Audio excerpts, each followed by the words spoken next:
শীতের সবজির প্রস্তুতি চলছে। শীতের সবজি করার জন্য এখন সেপ্টেম্বর মাসের শুরুর দিক, সব সময় আমি আগে আগে একটু সবজি করার চেষ্টা করি।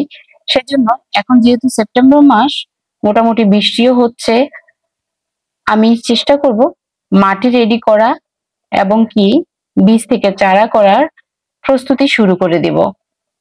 আর ছাদ বাগানে যে পুরনো সবজির গাছগুলো আছে সেগুলো সবগুলো কেটে ছেটে মাটিগুলোকে কিন্তু নতুন করে তৈরি করতে হবে।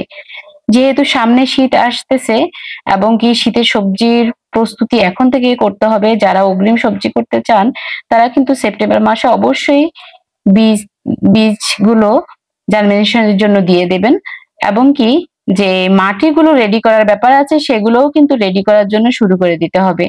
আমার ছাদ বাগানে করলা, বরবটি যা যা আছে সবগুলো সংগ্রহ করে গাছগুলোকে কেটে ড্রামগুলোকে নতুন করে তৈরি করার আবার চেষ্টা করতেছি। আপনাদের কার কি অবস্থা? সবাই চেষ্টা করবেন সবজি করার। আমরা ফল ফুল এগুলোর পাশাপাশি সবজিটা যেন অবশ্যই করি। আর সবসময় চেষ্টা করব সার মুক্ত, অতিরিক্ত সার মুক্ত যেন আমরা সবজি ফলাইতে পারি, যেহেতু আমাদের বাগানে যে সবজিগুলো হবে নিরাপদ হবে। কারণ ভেজালের যুগে ফ্রেশ অর্গানিক সবজি তো এখন পাওয়াই যায় না। আমাদের নিজস্ব বাগানে যদি হয় তাহলে এগুলো অবশ্যই অর্গানিক সবজি আমরা বলতে পারি, কারণ আমরা জানি আমরা কিভাবে সবজিগুলোকে উৎপাদন করার চেষ্টা করছি। বেশি সার প্রয়োগ করা কখনোই ভালো না। আমার ছাদ বাগানে আমি খুব একটা সার ব্যবহার করি না, খুব একটা কীটনাশক ব্যবহার করি না। যতটুকু চেষ্টা থাকে সবসময় যাতে করে এই সার, কীটনাশক এগুলো মুক্ত বাগান করা।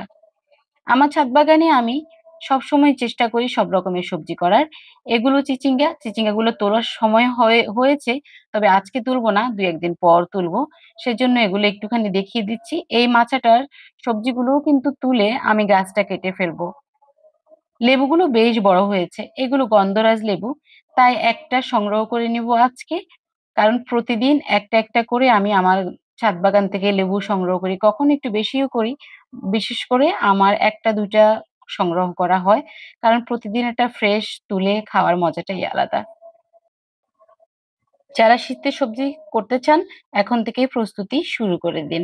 আমি বেশ কিছু সবজির বীজ জার্মিনেশনের জন্য দিয়ে দিয়েছি। অবশ্যই আমরা এই বৃষ্টিতে, সরাসরি বৃষ্টিতে রেখে যদি সবজির বীজগুলো জার্মিনেশনের জন্য দেই তাহলে কিন্তু অনেক বেশিই কিন্তু রিস্ক থেকে যায়। এজন্য এমন স্থানে রাখতে হবে যেখানে সরাসরি বৃষ্টি পড়ে না।